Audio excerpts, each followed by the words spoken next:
Hi everyone. Today we have Dr. Saroj Jain from Victoria College of Bhopal. And Victoria College 2005 में open हुआ था and 2005 से लेकर अभी तक जो इनकी लेगेसी है, आई डोंट थिंक ऐसा कोई होगा जो विक्टोरिया कॉलेज को नहीं जानता भोपाल में.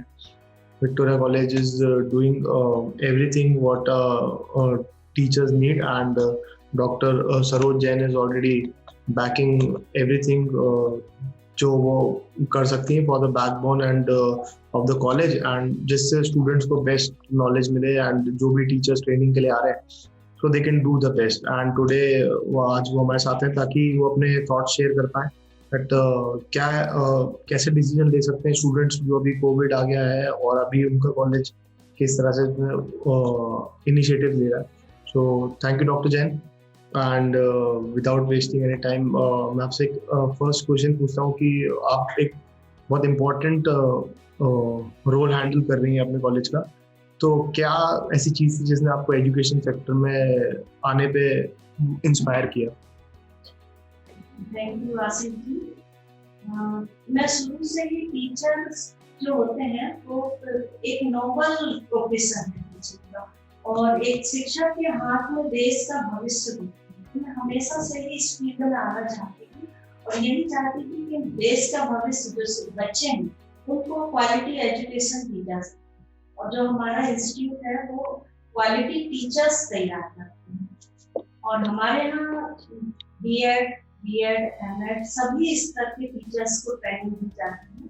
प्राइमरी स्तर पर हमारे यहाँ डीएलएड कोर्स है, मिडिल लेवल पर आपका बीएड कोर्स है, और हायर एजुकेशन के लिए एमएड का कोर्स है, और फिजिकल एजुकेशन के लिए एमएड. बहुत शिक्षा के सभी स्तर के लिए क्वालिटी एजुकेशन के लिए क्वालिटी टीचर्स तैयार. बहुत अच्छी बात है मैम, क्योंकि टीचर्स बनाते हैं ऐसा मैंने सुना है, और यही फ्यूचर है, तो ये तो इससे अच्छी कोई बात ही नहीं हो सकती. तो मैम आप किस तरह, जैसे आप इस कॉलेज की एक तरह से लीडर हैं, तो आपकी लीडरशिप किस तरह से, कैसे आप मार्गदर्शन देती हैं अपने साथ के मतलब जो स्टूडेंट्स पढ़ने आते हैं एज वेल एज जो आपके फैकल्टी मेंबर्स हैं? सर मेरा ये मानना है कि सबका साथ सबका विकास जी. उस आधार पर सबके स्ट्रेंथ और वीक पॉइंट दोनों को साथ में लेते हुए सभी स्टाफ के सहयोग से मैं सबके स्ट्रेंथ क्वालिटी पॉइंट्स जो है उनको मैं आगे बढ़ाती हूँ, और बच्चों में भी मैं यही करना चाहती हूँ कि वो भी उनकी जो स्ट्रेंथ है मैं बच्चों को मोटिवेट करती हूँ कि आप भीड़ में मत चलिए, आपकी जो स्ट्रेंथ है आप उस पॉइंट को लेकर, उस सब्जेक्ट को लेकर आगे बढ़िए और जीवन में सक्सेस करिए. जी थैंक यू मैम, ये तो बहुत अच्छी बात है, क्योंकि मोटिवेशन ही एक ऐसी चीज़ है जो आगे मोटिवेट करती है, और जो भी आपने अभी तक सीखा है और योर एक्सपीरियंस जो भी आपने किया है वो आप फॉरवर्ड कर रही हैं स्टूडेंट्स को, तो इससे अच्छी तो कोई बात हो ही नहीं सकती. तो मैम जैसे कि अभी बहुत सारा एक कल्चर आ गया है कि फॉरेन सब बच्चे पढ़ना चाहते हैं, तो आपको क्या लगता है कि फॉरेन में जो पढ़ाई है और इंडिया में पढ़ाई है ये डिफरेंट कैसे है, और यहाँ अगर कोई बच्चा पढ़ता है तो उसे क्या फायदे मिल सकते हैं?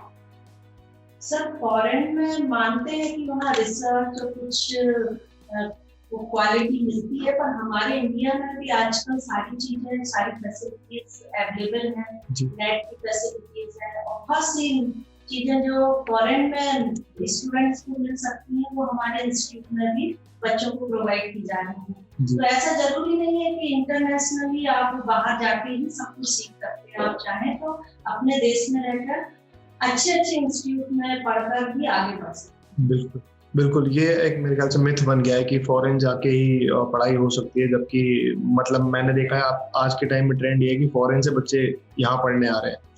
तो टाइम चेंज होने वाला है. हम जैसा कि आपने बिल्कुल कहा कि ऐसी बहुत सारी चीज़ें जो यहाँ मिल जाती है उनको सिर्फ पता नहीं है इसके बारे में. तो मैम आप किस तरह से देखती हैं कि आने वाले 10 साल में अपने कॉलेज को किस दिशा में देखती हैं आप? सर आगे 10 ईयर में हमारा कॉलेज, विक्टोरिया कॉलेज बहुत आगे बढ़ेगा. जी. हम परमानेंट एफिलिएशन, साथ ही वर्कशॉप, सेमिनार, बहुत सी नई चीजें, नए कोर्सेज ला रहे हैं. जी. इसके साथ ही ऑनलाइन क्लासेस, कुछ बच्चे हैं जो इंटीरियर में हैं, कॉलेज अभी कोविड के कारण भी नहीं आ पा रहे हैं. अदरवाइज आगे भी अगर किसी को कोई परेशानी है तो हम ऑनलाइन क्लासेस के थ्रू और नई नई चीजें लाकर 10 ईयर में अपने आप को और अच्छा डेवलप करने की कोशिश करें। बिल्कुल मैम, आज के कोविड ने हमें ये सिखा दिया है कि जरूरी नहीं है कि एजुकेशन एक बंद कमरे में सीमित रहे। हम ऑनलाइन प्लेटफॉर्म के जरिए हम उसे कहीं तक भी पहुंचा सकते हैं।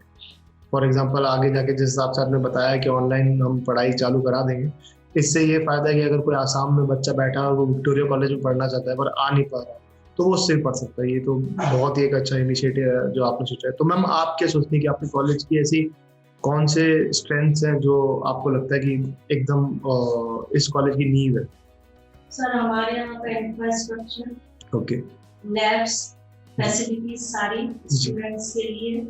दूसरा हमारा जो स्ट्रेंथ है वो हमारा स्टाफ, वेल क्वालिफाइड स्टाफ जी, ऑलमोस्ट सभी पीएचडी हैं ओके, और फुल स्टाफ पूरा है जी, ओके। तो मैम ये तो बहुत अच्छी बात है कि सब वेल क्वालिफाइड है, क्योंकि एक वेल क्वालिफाइड टीचर ही अच्छा टीचर बना पाएगा। और पीएचडी इज नॉट इजी अगर इंडिया की बात करें, और जैसे कि आपने बताया कि ऑलमोस्ट सभी ने पीएचडी कर रखी है, तो ये खुद ही में एक एग्जाम्पल क्रिएट सेट करता है कि किस तरह के फैकल्टी हैं जो आगे जाके और ऐसे टीचर्स बनाएंगे जो आगे जाके हमारे देश के एजुकेशन को बहुत अच्छे से आगे तक ले जा सकते हैं। तो मैम अभी आपको क्या लगता है कि क्या ऐसे चैलेंजेस हैं जो आते हैं जब बच्चे हायर एजुकेशन की बात करते हैं या आगे स्कूल के बाद की पढ़ाई की बातें करते हैं, तो सबसे ज्यादा डिफिकल्टी क्या आती है आपके हिसाब से? सर हमारा इंस्टीट्यूट तो टीचर ट्रेनिंग इंस्टीट्यूट है और आगे जाके एक अच्छा शिक्षक बनना ही स्टूडेंट का मोटिव होता है जी, और हम पूरी कोशिश करते हैं कि उनका ऑलराउंड डेवलपमेंट किया जा सके जी, उसके लिए हम उनको एक शिक्षक में सभी गुण होने चाहिए। अपने सब्जेक्ट पर कमांड के साथ साथ उनको योगा है, को करिकुलर एक्टिविटीज हैं, गेम्स हैं, तो हम कॉलेज में सारी तरीके की एक्टिविटीज प्रोवाइड कराते हैं और एक टीचर्स का ऑलराउंड डेवलपमेंट करते हैं ताकि वो जीवन में आगे जाके अपने स्टूडेंट को भी उसी तरीके से ट्रेन कर सके। तो ये तो बहुत अच्छी बात है कि मतलब उन्हें शुरू से एक गोल ओरिएंटेड रहना पड़ेगा और शुरू से स्किल्स डेवलप करने पड़ेंगे, क्योंकि टीचर एक ऑलराउंडर की तरह होता है जिसे सबके बारे में पता हो। तो सर अभी जो न्यू एजुकेशन पॉलिसी की आई है वो स्किल बेस्ड है जी, तो अपने सब्जेक्ट के साथ साथ टीचर्स को अदर स्किल्स का भी नॉलेज होना चाहिए। बिल्कुल मैम, एक टीचर ही एक पेरेंट की तरह होता है और बिल्कुल उसे हर चीज का नॉलेज होना चाहिए, क्योंकि बच्चे टीचर्स को आइडल की तरह देखते हैं। मैंने भी अपने टीचर्स को बहुत आइडल की तरह देखा है और आज उन्हीं के इंस्ट्रक्शंस फॉलो करके यहाँ तक पहुंचा हूँ। तो बिल्कुल आपने बहुत सही बात कही। तो ये मेरा आखिरी क्वेश्चन है आपसे कि कोई मैसेज जो आप अभी यूथ को देना चाहें जो विक्टोरिया कॉलेज में आना चाहते हैं या टीचर्स की पढ़ाई करना चाहते हैं, क्योंकि कोविड पहली बार ऐसा आया है और शायद वो अपने मार्ग से भटक गए हो, तो आप उनके लिए क्या कहना चाहेंगे? मैं यही कहना चाहूंगी कि आजकल बच्चे जो हैं कॉलेज नहीं आ पा रहे हैं, स्कूल नहीं जा पा रहे हैं और घर में रहकर फ्रस्ट्रेट हो रहे हैं, जॉब्स को लेकर भी कई प्रॉब्लम्स आ रही हैं। ये समय भी निकल जाएगा। आप धैर्य रखिए, पेशेंस रखिए और अपनी पढ़ाई के साथ साथ आपको कोई स्किल डेवलप करना हो तो घर बैठे आपके पास अभी पर्याप्त समय है, आप उस समय का सदुपयोग कीजिए और फ्रस्ट्रेट ना होकर उस चैलेंज को स्वीकार कीजिए और ये समय निकल जाएगा और आगे आपका सुनहरा भविष्य तैयार है और आप आगे बढ़ सकते हैं। जी, ये तो मैम बहुत अच्छी बात कही कि ये एक टाइम मिला है जिसमें वो और टाइम यूटिलाइज करके अपने स्किल्स डेवलप कर सकते हैं। तो ये मैम बहुत आपने बहुत सारी ऐसी चीज़ें बताई जो कि मेरे को लगता है डेफिनेटली हेल्प करेंगी स्टूडेंट्स को, और ये आपने जिस तरह से आंसर्स दिए हैं क्वेश्चन के, डेफिनेटली ये बहुत इम्पैक्टफुल है। मुझे भी बहुत इम्पैक्टफुल लगे, ऐसी बहुत सी चीज़ें थी जो मुझे भी नहीं पता थी। तो मैं आपको फिर से थैंक यू कहना चाहूँगा from the college junior family for giving your time and thoughts on education. So I would like to thank Dr. Saroj Jain, Thank you, sir. the principal of Victoria College. Thank you so much. Thank you. Thank you so much.